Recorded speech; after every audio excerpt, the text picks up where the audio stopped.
Bienvenidos, estimados estudiantes. Vamos a grabar el tema correspondiente a la cuarta semana del curso de Física 2 para Working Out, ¿no? Bueno, el tema viene a ser transferencia de calor, ¿no? Bueno, es transferencia de calor, pero en sí, en el fondo también existen o se presentarán también otros temas afines a lo que es el fenómeno llamado calor, ¿no? Entonces veamos, desarrollemos acá. Estoy colocando con este caso del experimento de Joule, ¿no? Bueno, acá pues básicamente en este experimento que él realizó, tenemos acá unas pesas. Estas pesas están ubicadas a una cierta altura, ¿no?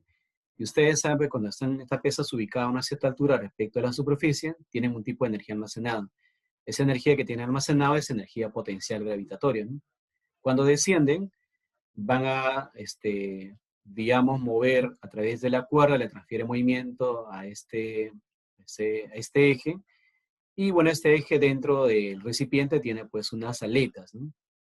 Esas aletas lo que van a hacer es que cuando desciende la polea, el bloque, empiezan a girar. Y cuando empiezan a girar, lo que van a hacer ellos es incrementar la temperatura de la sustancia que está al interior, ¿no?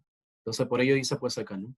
Cuando la pesa descienden, debido a que almacenan energía potencial, hacen girar al eje, cuyas paletas, dice, agitan el agua, ¿no?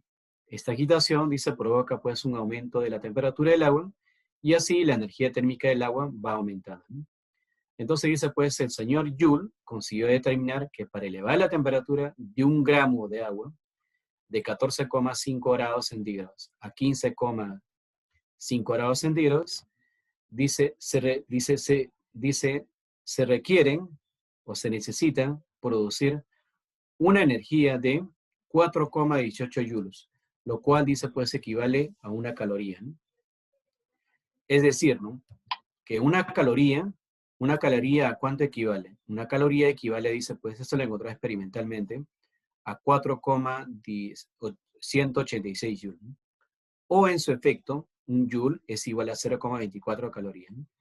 Estos serán pues factores de conversión muy importantes que cuando queramos desarrollar problemas relacionados a fenómenos térmicos, nos van a permitir expresar, digamos, en una unidad o la otra, ¿no? Dependiendo cuál sea la necesidad, ¿no?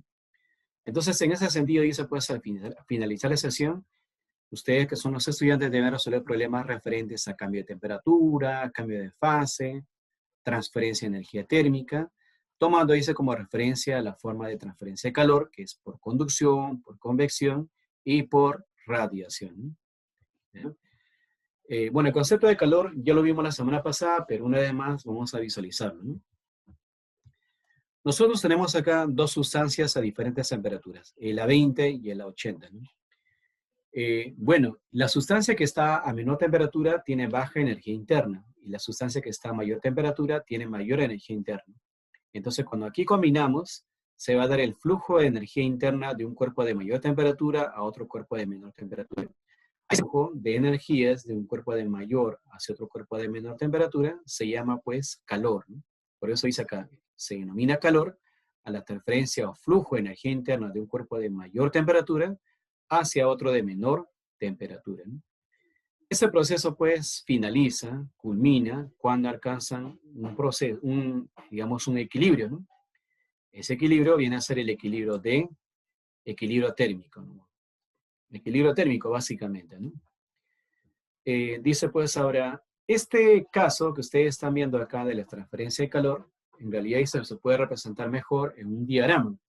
Ese diagrama está, lo que están viendo acá, que es el diagrama lineal de temperatura. Entonces acá dicen, ¿no? Importante, para representar la forma práctica de la transferencia de energía, usamos el DLT, diagrama lineal de temperatura, ¿no?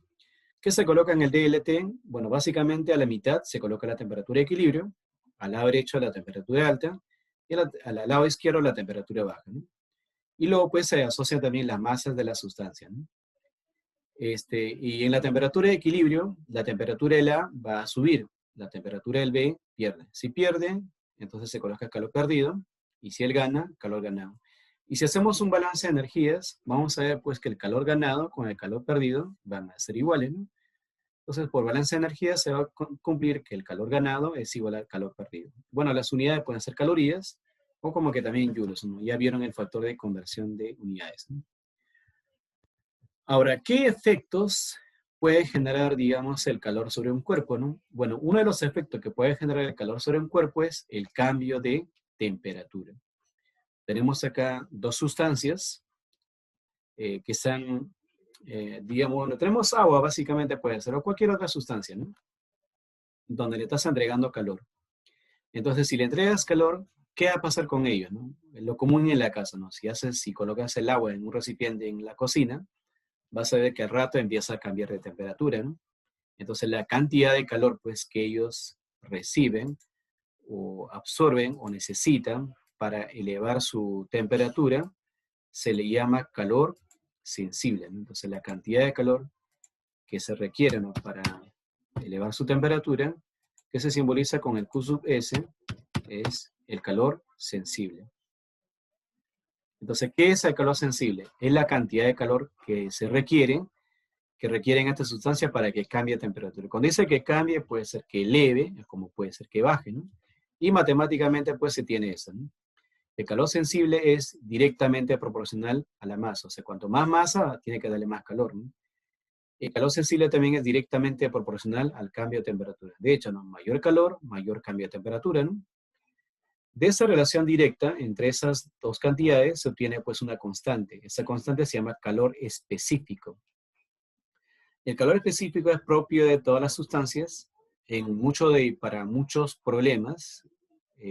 Para las sustancias que estamos trabajando, te van a alcanzar como dato el calor específico. Pero hay problemas, de repente, como el caso donde aparece el agua, ya sea en forma líquida o hielo o vapor, nunca te van a dar. Entonces tienes que saberlo por cultura general, ¿no? ¿Qué unidad tiene el calor específico? Bueno, se mide en calorías, se mide en gramos, a la masa se mide en gramos, y el cambio de temperatura puede ser en Celsius o puede ser en Kelvin, ya que los cambios son equivalentes, ¿no? Entonces, ¿qué unidad va a tener el calor específico? Bueno, va a tener calorías por gramos Celsius, ¿no? Entonces, acá dice caloría por gramos Celsius, ¿no? Para el caso del agua es 1, para el caso del hielo o vapor es 0,5, ¿no? Ahora, generalmente cuando tú vas a servir el agua, no tan solo, digamos, cambia de temperatura el agua, ¿no? También cambia de temperatura el recipiente que contiene, ¿no? Y esos recipientes que tienen, digamos, la capacidad de absorber o liberar calor, se debe, pues, a una propiedad. Esa propiedad se debe, pues, a esa propiedad llamada capacidad calorífica. Entonces acá justamente dice ello, ¿no? Capacidad calorífica, dice, es una magnitud escalar que caracteriza, o sea, que mide, dice, que caracteriza térmicamente a un cuerpo y se define, dice, como la cantidad de calor que requieren ellos ganar o perder para que cambie su temperatura, dice, en 1 grado. O sea, tú tienes que entregarle calor. ¿Para qué? Para que cambie su temperatura en 1 grado, ¿no? Entonces, la capacidad calorífica es la cantidad de calor que tienes que entregarle a esta sustancia para que cambie su temperatura en 1 grado, ¿no? Entonces, básicamente tienes así, ¿no? La capacidad calorífica es el calor sensible entre el cambio de temperatura. Bueno, el calor sensible se mide en calorías y el cambio de temperatura en Celsius, ¿no? O puede ser Joule por Kelvin, ¿no? Cualquiera de ellos es la unidad de medida. Ahora, ¿cuándo se usa eso de acá? Se usa básicamente para recipientes, ¿no? Cuando tienes un recipiente y esto tiene la capacidad de absorber o liberar energía, bueno, esa cualidad lo medimos, pues, a través de su capacidad calorífica, ¿no? Bueno, acá estoy colocando ejemplos. Estos ejemplos básicamente se van a desarrollar ya en las videoconferencias, ¿no? Cuando ya nos conectemos a la clase del día, ese que es el día sábado, ¿no? Bueno, lo dejo ahí si desean para que ustedes, bueno, pueden ir practicando, ¿no? ¿Ya? Bien, pasemos entonces a la siguiente. Vamos a ver ahora lo que son cambios de fase.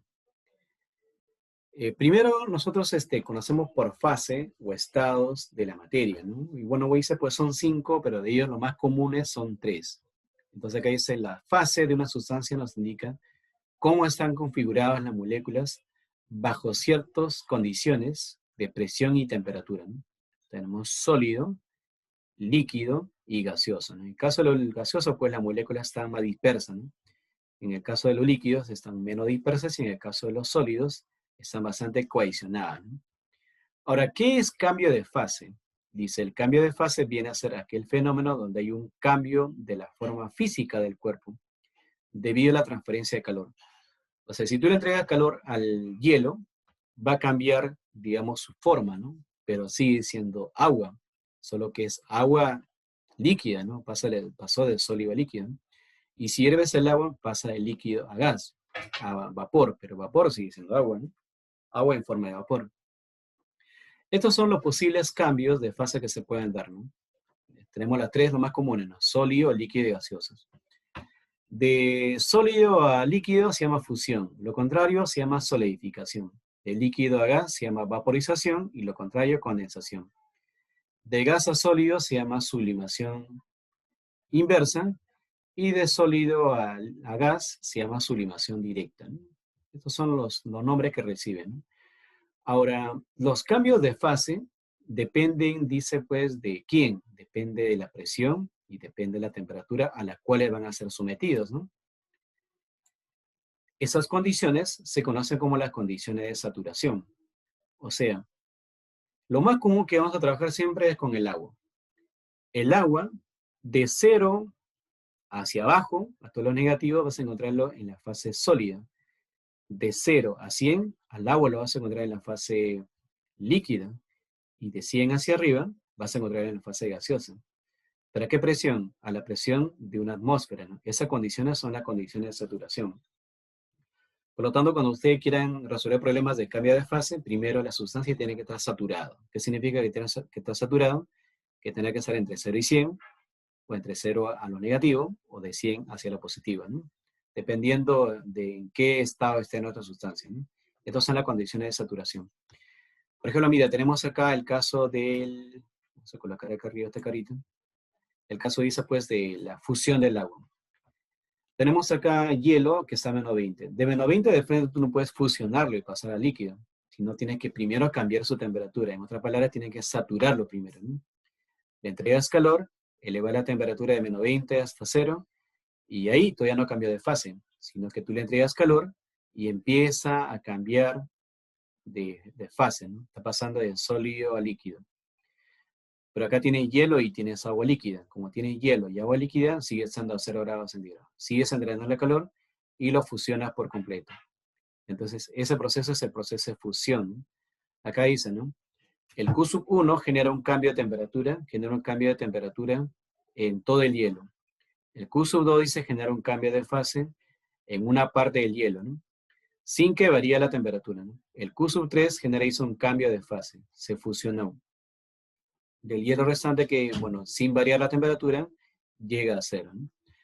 Bueno, luego vamos a ver de que ese calor, ¿qué es lo que hizo? El Q1 cambió la temperatura. Ese calor se llama calor sensible. Pero esos calores hemos ido entregando no le cambió de temperatura, solo le cambió de fase, ¿no?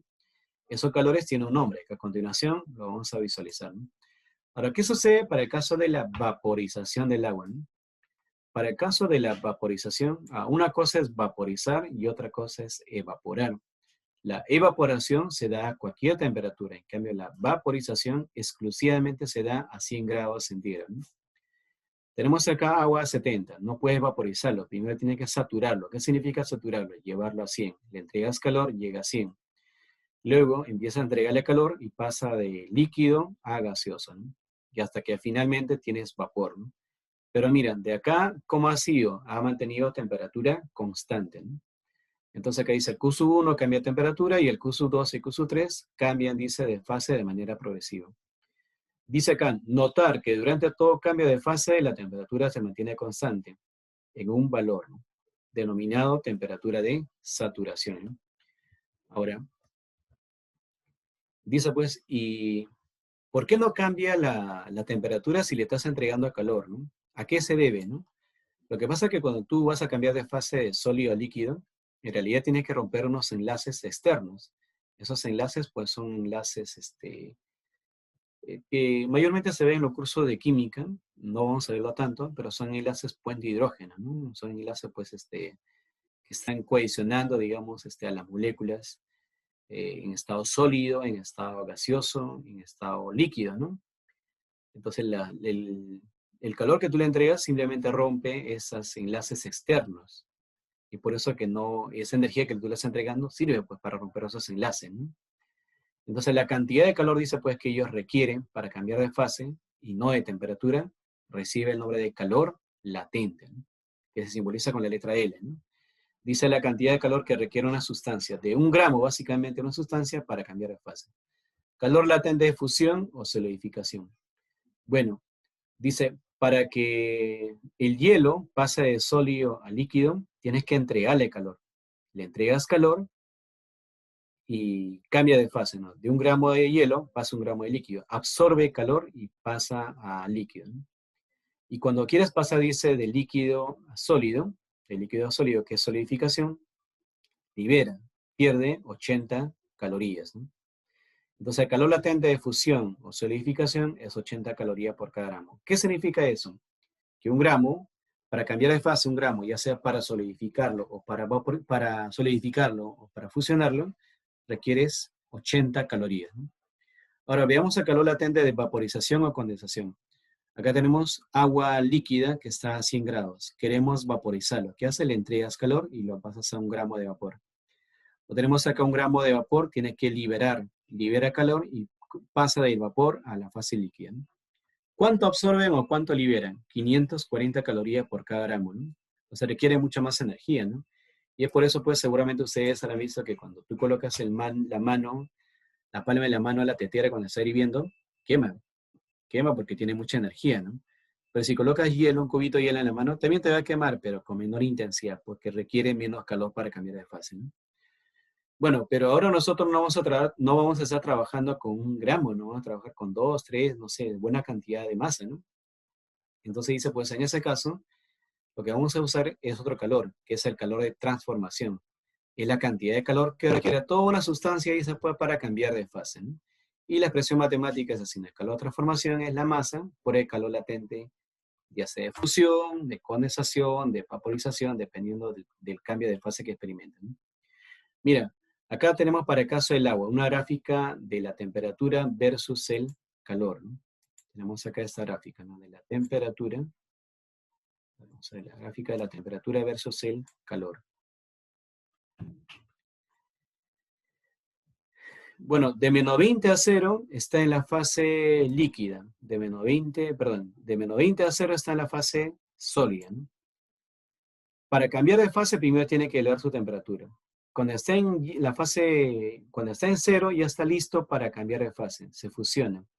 Pero cuando se fusiona, lo hace a temperatura constante, ¿no? Ya lo fusionaste, ahora quieres hervirlo. Para hervirlo tiene que ser a 100 para que haga el agua, ¿no? Elevas la temperatura. Y luego pasa a vapor, pero para vaporizarlo lo hace a temperatura constante. Y luego ya llega a vapor y puede seguir elevando su temperatura, ¿no? Entonces, cuando ustedes vean estas pendientes, las pendientes significa que son cambios de temperatura. Y donde ven acá las gráficas en forma horizontal, se llama que se sobreentiende que si ahí se dan cambios de fase, ¿no? Entonces, en la gráfica donde tienen pendientes, se dan cambio de temperatura, y en la gráfica donde está en forma horizontal, simplemente cambia de fase. Porque cuando cambia de fase, bueno, pues no hay cambio de temperatura, ¿no? Bueno, aquí he colocado algunos problemas que básicamente pues desarrollaremos en la clase, ¿no? Tenemos 3 problemas ahí y un problema ahí. Falta corregir la numeración, pero están ahí. Bueno, veamos ahora las formas de transferir energía. Vamos a minimizarlo. Esta de acá. Dice, transferencia de calor por conducción.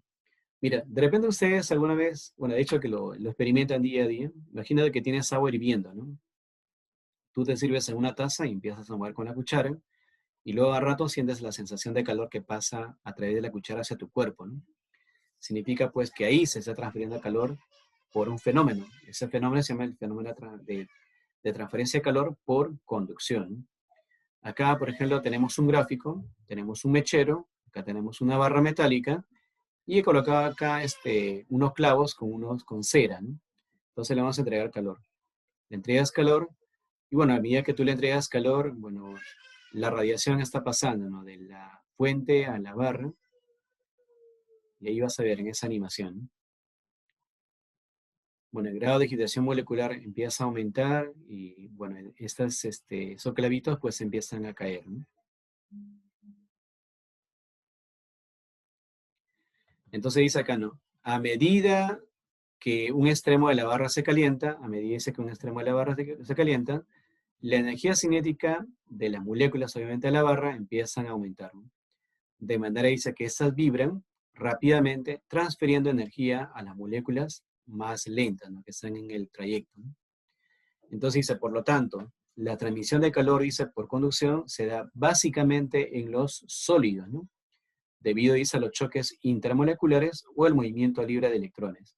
Eso no se va a ver, por ejemplo, en el plástico, ¿no?, o en la madera. Tú tienes plástico o madera, ¿no?, la transferencia de calor no se da, ¿no? Sí se da, pero no tanto como el caso de los metales, ¿no?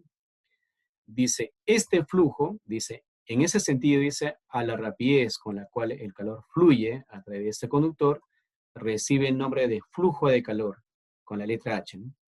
Dice, la cual, dependiendo del material del que está hecho el cuerpo, el calor, dice, se puede conducir con mayor o menor rapidez. Dice, la cual se mide, se cuantifica con una constante térmica llamada conductividad térmica. Esa conductividad térmica también va a ser propio de cada material, ¿no? Y bueno, pues a los problemas generalmente te van a dar. Y si no te dan, bueno, se busca la información en internet, ¿no? Ahora, ¿cómo expresamos matemáticamente esa transferencia de calor? Entonces, para eso aplicamos esta ley, ¿no?, que es la ley de Fourier. Dice, experimentalmente, dice, se deduce que el flujo calorífico, este flujo calorífico, es directamente proporcional del área, el área del material conductor.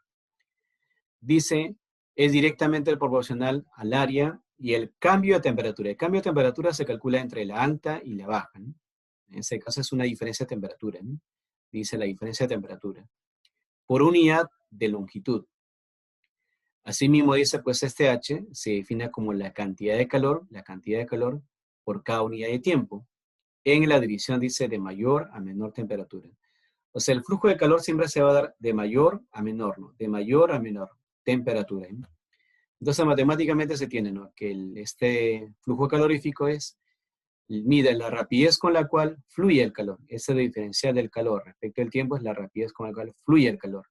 Eso va a ser igual a negativo esta constante. Esa constante es la constante de conductividad térmica multiplicada por el área y la rapidez con la cual, en este caso, está cambiando bueno, este es un diferencial de la temperatura respecto de esta longitud, ¿no?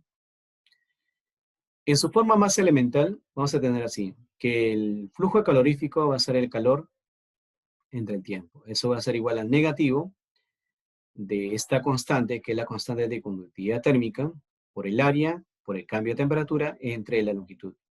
¿Qué es el H? Es el flujo de calor. Como se mide en joules, este se mide en joules, este se mide en segundos, joules por segundo es el watts, o sea, la unidad de medida es el watts. ¿Cómo se lee esto de acá? Esto se lee diferencial del calor. Respecto al tiempo, se lee rapidez con la cual se transfiere calor, que está en joules por segundo o watts, ¿no? El A es el área transversal, que se mide en metros cuadrados. El diferencial de la temperatura respecto al diferencial de la longitud es la gradiente de temperatura, que se mide en grados centígrados por metro, ¿no? Y esta acá, bueno, pues esta constante viene a ser la conductividad térmica, ¿no?, que se mide pues en joules, segundos, metros, Celsius, ¿no? Esa es la unidad de medida, ¿no? Bueno, pues sí, hemos colocado algunos ejemplos para que se puedan desarrollar ya esto en las videoconferencias, ¿no? Bueno, eso sería todo básicamente, muchachos. Nos vemos ya en la clase, ¿no? Hasta luego, cuídense.